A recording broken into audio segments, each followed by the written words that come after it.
오늘 이사야서 19장 말씀인데 1절에서 15절까지 같이 읽습니다. 시작. 애굽에 관한 경고라. 보라, 여호와께서 빠른 구름을 타고 애굽에 임하시리니 애굽의 우상들이 그 앞에서 떨겠고 애굽인의 마음이 그 속에서 녹으리로다.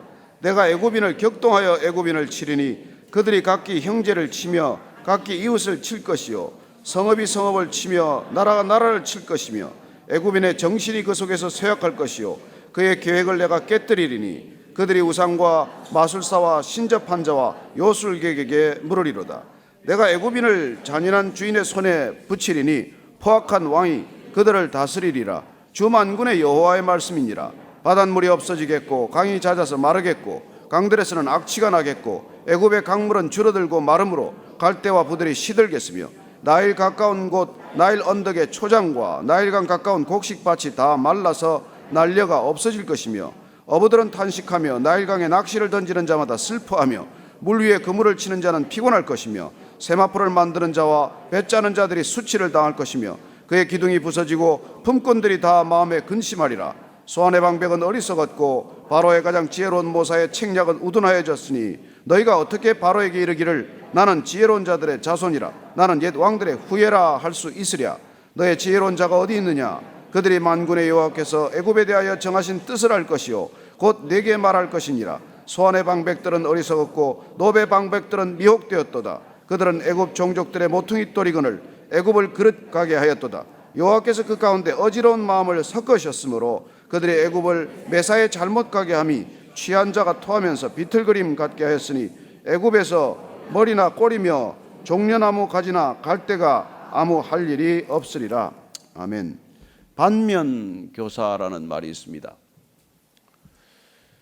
논어에 3인행이면 필요하사라고 그랬습니다. 세 사람이 앞서가면 반드시 배울 사람이 있다는 것이죠. 그렇습니다. 배우기로 마음 먹으면 배우지 못할 사람이 어디 있겠습니까? 내가 도전할 만한 사람은 늘 주위에 있는 것이죠. 그대로 본받아 배울 만한 사람도 있지만 세상에는 그대로 본받아서는 절대로 안 되는 사람들이 훨씬 많습니다. 그래서 어떻게 보면 반면교사가 더 많은 것이죠. 그 사람들 따라가다가는 큰일 납니다. 세상에는 그야말로 따라야 할, 배워야 할 사람보다는 배우지 말아야 할 사람이 훨씬 많습니다. 사람을 바라보고 배우지 않게 되기를 바랍니다. 성경은 배워서는 안 될 사람들의 얘기로 사실 가득해요. 그리고 실제 우리가 위대한 믿음의 신앙인들이라고 하는 사람들도 보면은 정말 우리와 성정이 같다고 말합니다. 다르지 않습니다. 하나님께 붙들렸기 때문에, 위대한 하나님의 손에 붙들렸기 때문에 위대해 보일 뿐이지 위대한 사람이 어디 있겠습니까? 그리고 위대한 국가는 어디 있겠습니까? 하나님께서 쓰시면은 그렇게 보일 뿐이죠. 저는 우리가 살아가면서 이 숱한 반면교사들, 성경은 반면교사들의 얘기도 가감없이 기록하고 있습니다. 위대해 보이는 신앙인들의 허점, 실수, 그리고 잘못된 것들을 숨김없이 다 기록하고 있지 않습니까? 다윗의 이 얘기를 숨기지 않고 다 기록한 이유가 무엇일까요? 그렇게 허물 많은 사람이지만은 하나님께 붙들리면, 하나님이 쓰시기로 작정하면 하나님의 영광이 될 수 있다는 것이죠. 저는 저와 여러분들이 참으로 허점이 많고 약점이 많고 연약한 사람들이지만은 하나님께 붙들려서 정말 하나님의 위대함이 우리를 통해 드러나게 하여 주옵소서. 그렇게 기도하는 것이죠. 오늘 10나라가 재앙을 맞을 것인데, 파멸될 것인데, 심판받을 것인데, 그중에 7번째 애굽 이 얘기가 나옵니다. 애굽은 좀 각별하지 않습니까? 이스라엘 백성들이 430년간 노예로 살았던 나라 아닙니까? 우리가 단 36년 그렇게 식민 지배를 받았지만은 일본하고 독특한 관계를 가지고 있지 않습니까? 마찬가지로 430년간 노예로 살았던 이 애굽과의 이스라엘 관계는 우리가 생각하는 것보다 훨씬 끈끈한 관계가 되고 말았어요. 사실 모든 사고 구조 자체가 애굽적으로 변해버린 것이죠. 광야에서 40년간 전전한 까닭은 그 애굽으로 찌들 대로 찌든 애굽의 DNA를 빼내는 시간들이었습니다만, 그러나 빼지지 않았어요. 사실 그 사람들이 가나안 땅에 들어와서도 어려울 때가 되면, 나라가 위기에 처하면 애굽을 자꾸 바라보는 그 버릇, 그 속성, 그 시선을 어쩔 수 없는 그런 백성들인 것이죠. 그래서 오늘 하나님께서 특별히 애굽에 대한 심판의 말씀, 애굽에 대한 그런 환상과 기대를 버리도록 하는 말씀은 특별히 우리 모두가 다시 한번 귀담아 들어야 할 말씀인 것이죠. 1절 말씀 다시 읽습니다. 시작. 애굽에 관한 경고라. 보라, 여호와께서 빠른 구름을 타고 애굽에 임하시리니 애굽의 우상들이 그 앞에서 떨겠고 애굽인의 마음이 그 속에서 녹으리로다. 출애굽할 때 10가지 재앙이 있습니다. 우리가 잘 아는 대로 나일강의 피재앙, 개구리 재앙, 이 재앙, 파리 재앙, 이런 재앙들, 나중에 마지막 흑암 재앙과 장자를 치는 그런 10가지 재앙들이 있었습니다만은 그 많은 재앙의 대상들은 애굽 백성들이 그 당시 가장 의지했던 우상들 아닙니까? 그렇습니다. 이 애굽의 번성 뒤에 있는 그 도살인 우상들을 하나님께서 하나하나 깨뜨린 까닭은 애굽 사람들이 의지하고자 하는 그 우상들이야말로 우리 모두가 의지하고 싶은 우상과도 맥이 같은 것이죠. 우리도 하나님보다는 훨씬 눈에 보이는 것들을 의지하지 않습니까? 근데 하나님께서 그런 것들을 심판할 때 급히, 속히, 빨리 그걸 심판하게 된다는 것입니다. 그때 애굽인들의 마음이 녹아내린다는 것이죠. 자, 그 심판의 방법이 말이죠. 2절 말씀 읽습니다. 시작. 내가 애굽인을 격동하여 애굽인을 치리니 그들이 각기 형제를 치며 각기 이웃을 칠 것이요 성읍이 성읍을 치며 나라가 나라를 칠 것이며. 하나님이 마치 이렇게 하시는 것처럼 이렇게 읽힙니다마는 저는 잠시 이 말씀을 묵상하면서 여러분 가만 내버려 두면 이렇게 살아가는 겁니다. 하나님이 간섭하지 않으면. 여러분 부모로서 자녀를 키워보면 어떻습니까? 요새는 한둘이 키우니까 잘 모르겠지만은 예전에 6, 7, 8, 9 심지어 12, 13 이렇게 되면요 내버려 두면 가관입니다. 자녀들 형제들끼리 패싸움을 벌이는데 제가 한 13형제 되는 집에 한번 방문했다가 형이 말이지 도끼를 들고 나와요. 형제끼리 싸우는데. 그래가지고 그 도끼 왜 들고 나왔느냐니까 바둑을 뜨는데 형제들 간에 바둑 뜨는데 훈수를 하다가 이 싸움이 붙은 거예요. 그 집에 아들이 무슨 9인가 이렇고 딸이 4인가 있는 집인데 형제들 간에 싸움이 붙으니까 이 도끼를 가지고 나서 바둑판을 찍어버려요. 그런 거를 제가 목격했습니다. 여러분 부모가 제일 가슴 아픈 게 뭘까요? 자녀들 싸우는 겁니다. 다투는 겁니다. 근데 부모가 간섭하지 않으면 끝이 없어요. 예전에 어디 그 TV에 나온 프로그램을 잠깐 봤는데 그랬는데 그 할머니가 자녀를 잘 키웠다고 가서 이제 인터뷰를 한 거예요. 어떻게 자녀를 잘 키웠습니까? 자녀들 흉을 서로 안 보게 하는 것이죠. 내가 자녀들 얘기를 자녀들에게 안 하는 거죠. 내가 입을 닫는 것이죠. 그렇습니다. 자녀들 얘기를 이 자녀 얘기 저 자녀 얘기하고 형 얘기 동생한테 하고 동생 얘기 형한테 해서 얼마나 부모들이 관계를 깨어놓습니까? 지혜롭지 못한 부모 때문에 그런 거죠. 그렇습니다. 자녀가 사람 되는 것, 자녀가 인격이 되는 것은 학교가 아닙니다. 세상이 아닙니다. 부모예요. 부모에게 달린 일입니다. 그렇게 부모가 인격을 빚어갈 때 잘못 빚어놓으면 그게 소위 사회 불량품으로 배출이 되는 것이죠. 이 사회가 이렇게 달래 지금 이 지경에 이르렀습니까? 불량품이 가득하지 않습니까? 누구 책임입니까? 전부 세상에다가 사회나 정부나 국가에다가 책임을 미루지만 모든 게 사실 가정에서 비롯된 거 아닙니까? 내버려 두면 그렇게 되는 거예요. 하나님 없이 키우는 가정, 세상의 기준만으로, 세상의 가치관만으로, 부모의 인생관만으로 기르는 자녀들이 뭐가 그렇게 대단히 잘 되겠습니까? 그래요. 내어버려 두는 것이야말로 하나님의 또 다른 심판입니다. 노아의 홍수 심판만이 심판이 아니에요. 소돔과 고모라의 불심판만이 심판이 아닙니다. 하나님께서 그냥 내어버려 두는 것, 로마서의 사도 바울이 말한 것처럼 하나님께서 그냥 내어버려 두면 동성애가 일어난다고 말합니다. 영리로 쓸 것을 순리로 쓸 것을 영리로 쓰는 일들이 일어난다는 것이죠. 내 멋대로 내버려 둬라. 내 하고 싶은 대로 내버려 둬라. 내 욕망대로 살게 좀 내버려 둬라. 그렇게 사는 결과가 지금 이 지경 아닙니까? 그렇습니다. 오늘 주님께서 애굽을 심판하는 방법은 독특하게 애굽인들끼리 싸우게 하는 거예요. 애굽인이 애굽인을 치고 형제가 형제를 치고 이웃이 이웃을 치고 성읍이 성읍을 치고 나라가 나라를 치게 한다는 것입니다. 하나님께서 심판하는 이런 얘기는 곳곳에 있습니다. 열왕기 하를 보면 이스라엘이 모압과 전쟁할 때 모압이 자기들끼리 왕들끼리 싸우는 것을 보게 됩니다. 어부지리를 얻게 만드는 것이죠. 사사기 7장에 보면은 기드온이 300용사로 전쟁을 시작합니다. 그때 횃불을 올리고 그냥 피리를 불고 하자 서로 간에 그냥 싸움이 붙게 되는 것이죠. 서로 서로를 치게 되는 것입니다. 저는 여러분들이 집안에 분란이 일어나면은 이게 어디서 비롯된 것인가를 살펴야 합니다. 이 집안의 분규, 내분, 이 내분이야말로 그야말로 하나님께서 내어버려 둔 결과고 하나님을 우리가 멀리한 결과라는 것입니다. 저는 여러분들이 내어버려 둘 때 조심해야 합니다.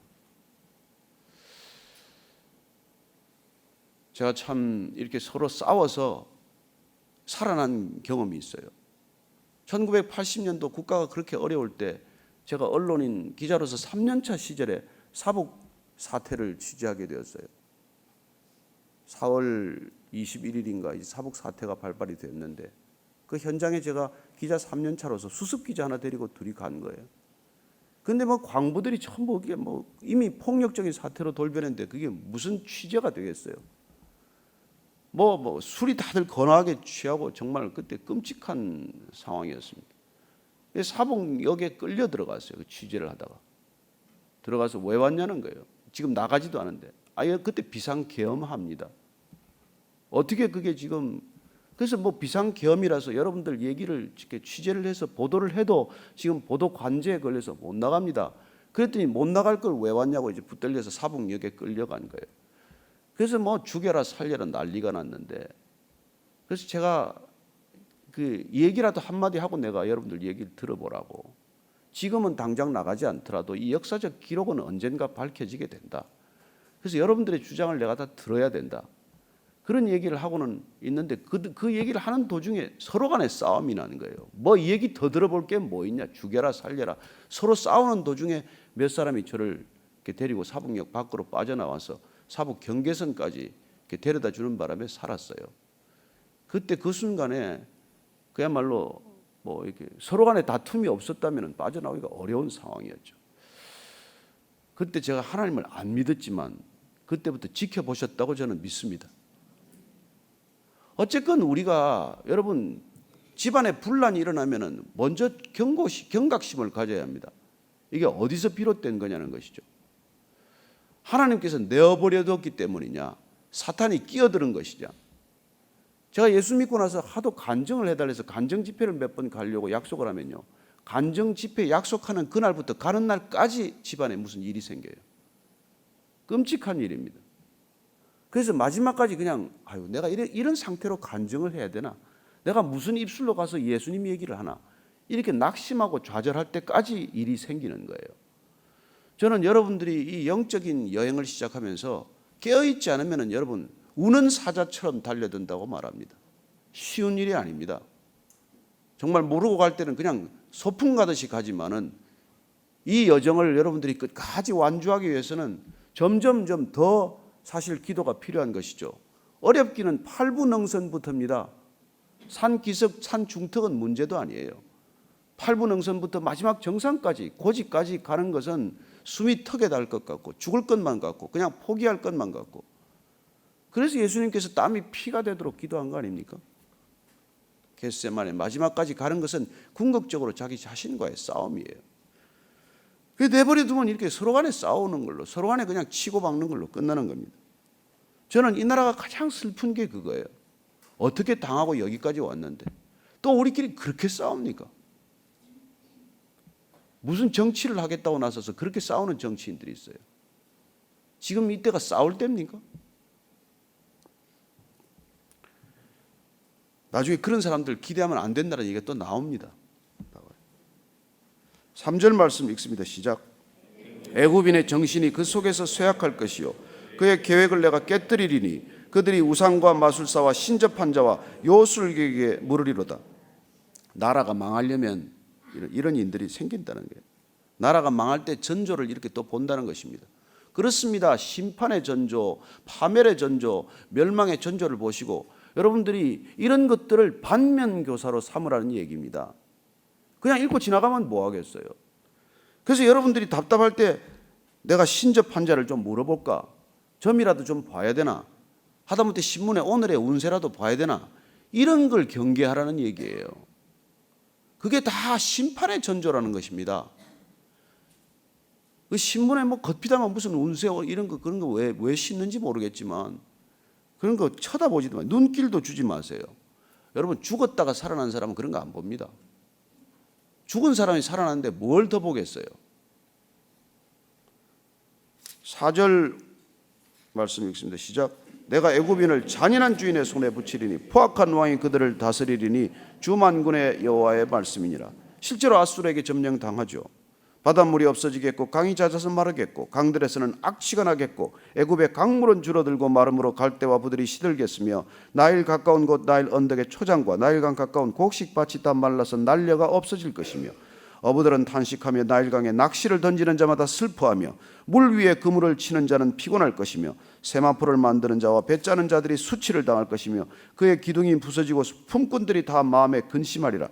경제 기반이 다 무너지는 얘기 아닙니까? 그렇습니다. 국가가 위기로 치닫게 되면 경제적 기반이 다시 더불어서 이렇게 허물어지는 것을 본다는 것이죠. 다시 11절 말씀 읽습니다. 시작. 소안의 방백은 어리석었고 바로의 가장 지혜로운 모사의 책략은 우둔하여졌으니 너희가 어떻게 바로에게 이르기를 나는 지혜로운 자들의 자손이라 나는 옛 왕들의 후예라 할 수 있으랴. 지도자 옆에 있는 사람들이 다 어리석다는 것입니다. 바로 그 당시에 바로 왕이죠. 그 측근들 가운데 있는 사람들이 방백이요 모사요 이런 사람들의 책략이나 이런 것들이 다 어리석다는 것입니다. 정책들이 다 성급하고 어리석다는 것입니다. 한국도 이제 경제가 볼륨이 생기지 않았습니까? 우리가 무슨 뭐 20년, 30년 경제 규모가 아니지 않습니까? 그러면 경제 정책 하나라도 사실 생길 때 정말 깊은 지혜를 요구하는 시점이 된 것이죠. 겉보기에 헛똑똑이들 데리고는 국가 경영이 되겠습니까? 저는 정말 이 땅에 지식이 있는 사람들 중에서 특별히 하나님이 주시는 지혜로 무장된 지식이었으면 좋겠어요. 저는 그래서 우리 자녀들 정말 공부 잘했으면 좋겠습니다. 남 주기 위해서, 이 나라에 봉사하기 위해서, 정말 잘 먹고 출세하기 위해서가 아니라 일본이 다시 일어서기 위해서 마스시다 정경숙을 세우지 않았습니까? 나라와 민족을 염려하는 그 젊은이들 때문에 나라가 바로 서지 않았습니까? 이 땅에 우리가 아무리 지금 무슨 일을 할 수 있으랴, 지금 우리가 무엇을 한들 지금 늦지 않았으랴, 그런 생각 우리가 하지 마십시다. 지금이라도 우리가 우리 가정을 돌아보고 우리 교회를 돌아보고 우리가 한번 기초부터 새로 해보자는 것이죠.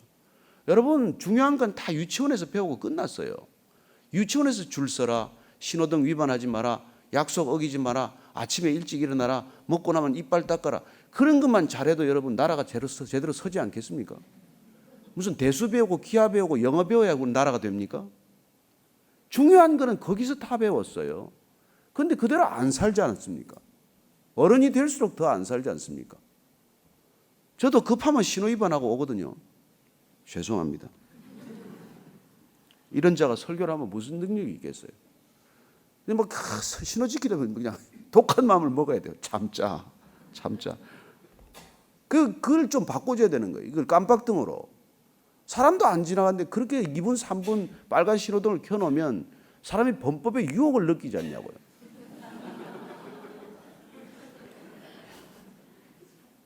아니 실제로.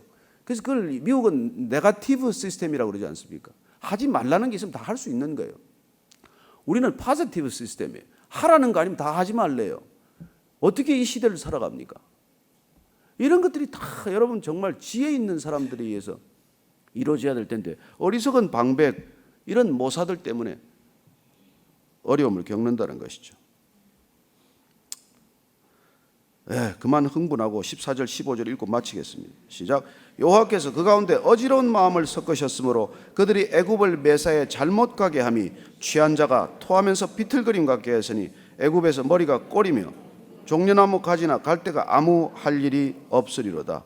그렇습니다. 이렇게 나라가 심판의 지경에 이르면 무슨 일을 우리가 할 수 있겠냐는 것이죠.